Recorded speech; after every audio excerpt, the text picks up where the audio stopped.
Good morning, welcome back to my channel. আশা করি তোমরা যে যেখানে আছো সবাই খুব ভালো আছো, আমিও ভালো আছি। আর এই দেখো আমার সেই লেবু গাছটা গোড়ার থেকে শিকড় তো অনেক কেটে ফেলতে হয়েছিল, মানে শিকড় একদম পুরো চেপে গিয়েছিল। তারপরে আলাদা একটা জায়গায় বসালাম, বস্তার মধ্যে, চালের বস্তায়। তো কদিন পরেই তো মনে হলো যে মরেই যাবে, হয়তো গাছটা পুরো শুকিয়ে গিয়েছিল। তো তার মধ্যেও দেখো কিছু ডাল এখন সবুজ হয়ে উঠেছে আর কচি কচি পাতা গজিয়েছে, আর কিছু গেছে, নষ্ট হয়ে গেছে। পুরো আমার জীবনটার সাথে না পুরো মিল খুঁজে পাচ্ছি। আমার সাথেও কত কিছু খারাপ কিছু ঘটে গেল না, কত কিছু হারালাম, কত ক্ষতি হলো আমার।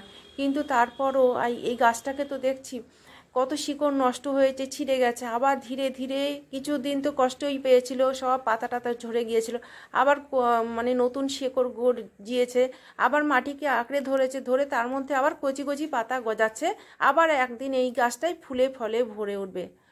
আমিও চাই আমার সাথে এরকম ঘটুক, আর আমার সেই মনের জোরটা আছে, আমি পারবো। আমি কোনো অন্যায় কাজ করিনি তো কোনোদিনও, কোনোদিনও কোনো অন্যায়কে আমি সাপোর্ট করিনি। আর এই অন্যায়কে সাপোর্ট করিনি বলে সেই প্রতিবাদ করতে গিয়ে আমি তো জানতাম আমি প্রতিবাদ করছি, আমাকে ওই বাড়ি ছেড়ে বেরিয়ে আসতে হবে, বেরিয়ে আসলে পরে আমার সাথে অনেক কিছু ঘটতে পারে। তবুও আমি অন্যায়কে সাপোর্ট করব না। আমি বোঝানোর কিন্তু অনেক চেষ্টা করেছিলাম। যখন নাকি খুব খারাপ পরিস্থিতি হয়ে গেল, তখন আমার শ্বশুরও রীতিমতন ভয় পেয়ে গেছিলো। তার সাথে আমি যখনই যেই খারাপটা দেখছি আমি কিন্তু তার সাথে কথা বলতাম। সে ঘাবড়ে একদম অস্থির। তা কি আর করা যাবে, গোড়ার ভুলটা তো ওনারই, তাই না? উনি ছোটোবেলা থেকে, আমরা বাচ্চাদেরকে কী করি, ছোটোবেলা থেকে যদি কোনো ভুল করে আমরা তাকে বোঝাই, আমরা ভালোবেসে বোঝাই প্রথমত। যদি সে না বোঝে তাকে আমরা তখন বকি, ঠিক আছে, যে এই কাজটা, এটা ভুল হচ্ছে, এটা করো না, কত রকমভাবে বোঝানোর চেষ্টা করি।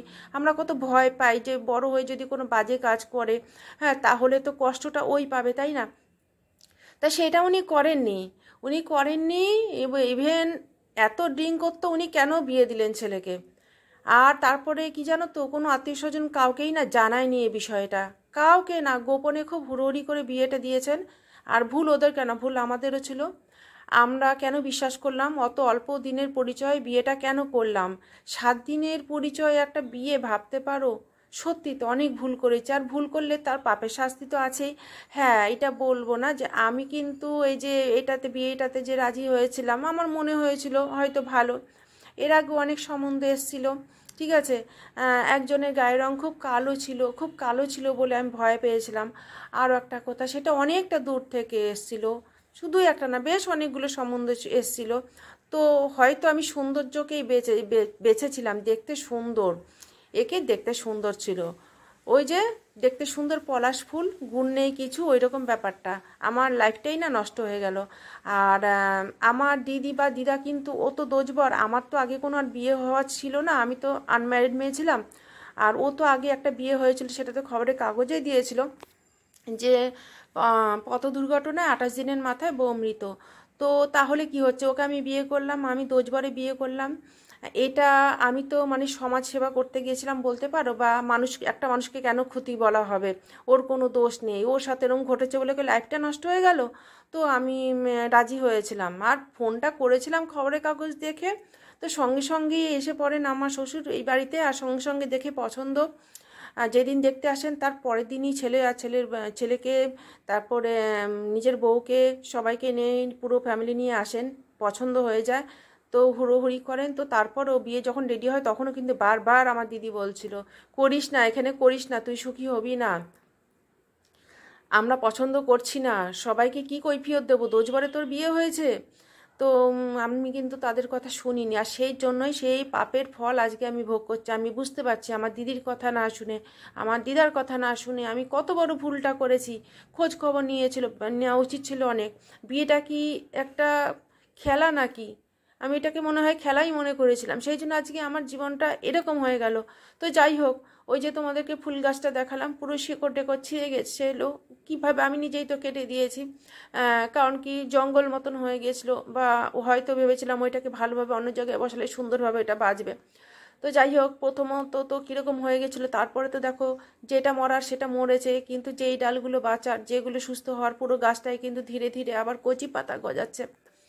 আমিও আশা রাখি যে আমিও একদিন সুস্থ জীবনে ফিরে যাব, আর আমার বাচ্চাদেরকে সুস্থ জীবন দিতে পারবো একটা। আমি সৎ পথে থাকি, সৎ পথে থাকতে ভালোবাসি। আর আমি যখন নাকি এরকম ভুলভাল করছিল, আমি কিন্তু অনেকবার পদে পদে, একটা দুটো না, অনেকগুলো ভুল কাজ কিন্তু আমার বর করেছে। ওগুলো না বলতেও না ঘেন্না লাগে, বলতে সত্যি ঘেন্না লাগে। একটা মানুষের কতগুলো খারাপ দোষ থাকে বলো তো? যতগুলো খারাপ দোষ থাকে, আমি এক কথাই তোমাদেরকে বললাম, একটা মানুষের যতগুলো খারাপ দোষ থাকার কথা, প্রত্যেকটা খারাপ দোষ ওই মিঠুন অধিকারীর মধ্যে। তো লাস্টে এমন হয়েছে, এখন ওনারা কি ভালো আছেন? দীপক রঞ্জন অধিকারীর কথা বলছি, ওনারা কি ভালো আছেন? ভালো থাকবেন না। আমি এটা প্রেডিক্ট করে ওনাকে আমি বলেছিলাম যে আমি যদি এই বাড়ি থেকে চলে যাই, পুরো বাড়ি ধ্বংস হবে। আর আমি সেটা মনে করি তাই হবে, ধ্বংসই হবে পুরো বাড়ি। ওরা ভালো থাকবে না, ওরা ভালো থাকতে পারে না। আমার মতন আমি সৎ চিন্তা নিয়ে থাকতাম, সৎভাবে সৎ জীবনযাপন পছন্দ করতাম, আমার সাথে ওরা এরকম করলো। চিৎকার করতাম না কেন? চিৎকার অবশ্যই করতাম। আমি যখন কেউ অন্যায় করতো, অন্যায় কথা শুনতাম বা আমার সাথে অন্যায় করা হতো, আমি তখন প্রতিবাদ করতাম, আমি চিৎকার করতাম, অবশ্যই আমি চিৎকার করতাম। আর তাই জন্য আমাকে খারাপ ভাবতো। সেটা ওরা বাজে লোক, তাই আমাকে খারাপ ভাবতো। ওরা সৎ পথটা পছন্দ করতো না, সৎ জীবনযাপন ওরা পছন্দ করতো না, তাই জন্য ওরা আমাকে খারাপ ভাবতো, আমার সাথে ঝগড়া করতো। আমি তো জানতাম আমি কোনো ভুল কাজ করিনি। আরও একটা কথা, তোমরা হয়তো অনেকেই ভাবছো যে আমি যখন এই বাড়িতে চলে আসলাম, চলে আসার পরে কি ওরা একটুও চেষ্টা করেনি আমাকে ওই বাড়িতে ফিরিয়ে নিয়ে যাওয়ার? হ্যাঁ, চেষ্টা করেছে। প্রথমত আমার বর কিন্তু অনেকবার ফোন করেছে, বারে বারে। আমি যখন গাড়িতে উঠে পড়ি, বারবার ফোন আসছিল, আমি ফোন কেটে দিয়েছি, কারণ আমি তখন একেবারে আমি ডিটারমাইন্ড ছিলাম যে আমি আর ওকে আমার লাইফে অ্যালাউ করব না। আর তারপর হচ্ছে আমার শ্বশুরও কিন্তু ফোন করেছিল, বুঝিয়েছিল। তো আমি আমি বোঝার না, কি বুঝবো বলো তো? ওদের সাথে আর কি এতবার, একবার দুইবার তো আমি পালিয়ে আসিনি বাড়ি থেকে, অনেকবার পালিয়ে এসেছি, অনেক কিছু হয়েছে। তো তারপরেও যখন ওরা মানে 2 দিন একটু চুপচাপ থেকে আবার নোংরামো শুরু করে, তাহলে ওদেরকে আর মাফ করা যায় না। ওরা মাফ করার মতন জিনিস নয় গো, ওদের সাথে সংসার করা যায় না একদম। ওরা কি বলবো, অসুস্থ মস্তিষ্কের মানুষ। আর আমার শ্বশুর যেটা করলো, ছেলেটাকে খারাপ করলো, বাজে বুদ্ধি দিল। উনার আসলে দয়া হয় আমার, না উনার জন্য দয়া হয়। আসলে উনি না ছোটবেলা থেকে উনারও শিক্ষা দীক্ষাটা ঠিক হয়নি। উনার যদি শিক্ষা দীক্ষাটা ঠিক হতো, উনি তাহলে অন্তত এইটুকুনি বুঝতেন যে যেই খারাপ শিক্ষাগুলো আমি ছেলেকে দিচ্ছি, ছেলে খারাপ হবে, তাতে আমার বদনাম হবে, আর ইন ফিউচার আমাকেও তার জন্য ভুক্তভোগী আমাকে হতে হবে। কেউ যদি কোনো পাপ করে না, সে পাপের ফল সব তাকে ভোগ করতেই হয়। আর সেই পাপের ফল আজকে আমার শ্বশুর ভোগ করছে, আমার বড়ও ভোগ করবে, ওরা সবাই সেই পাপের ফল ভোগ করবে। কিন্তু আমি সৎপথে আছি, আমি কিন্তু সুস্থভাবে বেঁচে থাকবো, আমার কোনো অসুবিধা হবে না। হয়তো সাময়িক আর্থিক কষ্ট, একটু দুশ্চিন্তা, মন খারাপ, দেখো শ্বশুর বাড়িতে গেছিলাম, ওইটাকে নিজের বাড়ি বলে মনে করেছিলাম, তো সেই দিক থেকে তো দেখো আফসোস হবে, কষ্ট হয়, বুকের ভিতরটা কিরম করে। সেই ঘর, সেই বাড়ি আমার, আমি নিজের আলমারি গোছাতাম, নিজের একটি সেটা আমি কি করে তোমাদেরকে বলবো বলো? প্রত্যেকটা বউ, তোমরা যারা তোমাদের যাদের সংসার আছে, নিজের সংসার, এটা বুঝতে তোমাদের এতটুকু নিয়ে অসুবিধা হবে না যে সেই সংসার ছেড়ে একটা মেয়ে যখন চলে আসে, তার কতটা কষ্ট হয়। আমার ছেলে, আমার মেয়ে, আমার বর, আমার শ্বশুর, আমার শাশুড়ি, সব কিছু আমার সেই জায়গা থেকে যখন সব কিছু দূর হয়ে যায়, কতটা কষ্ট তার হয়। তো যাই হোক, দুপুরবেলা খাওয়া দাওয়া সেরে বিকেলবেলা আকাশটাকে দেখছিলাম, খুব ভালো লাগছিল। তারপরে গিয়ে জুতো কিনে নিয়ে আসলাম। জুতো মানে আমার পায়ে পরার চটি, কোনো কিছুই তো আনতে পারিনি, তোমাদেরকে বললাম না, অনেক রকমের জুতো কেনা ছিল আমার। ঘরে পরার চটি একটা, এই বাথরুমে ঢোকার চটি একটা, এই সেই তো কিছুই আনতে পারিনি। তো দিদির সাথে বিকেলে গিয়ে চটি কিনে নিয়ে আসলাম। তারপর রাতের এখন খাওয়া দাওয়া সারছি। দুপুরবেলায় ফুলকপির তরকারি করেছিল, রাতে এখন অমলেট আর পেঁয়াজ কলি আলু ভাজা করলো, এই দিয়েই খাওয়া দাওয়া সারছি। তো ভিডিওটা যে এখানেই শেষ করলাম। তোমরা সবাই সুস্থ থেকো, ভালো থেকো। আবার আসছি একটা নতুন ভিডিও নিয়ে, ততক্ষণ পর্যন্ত টাটা।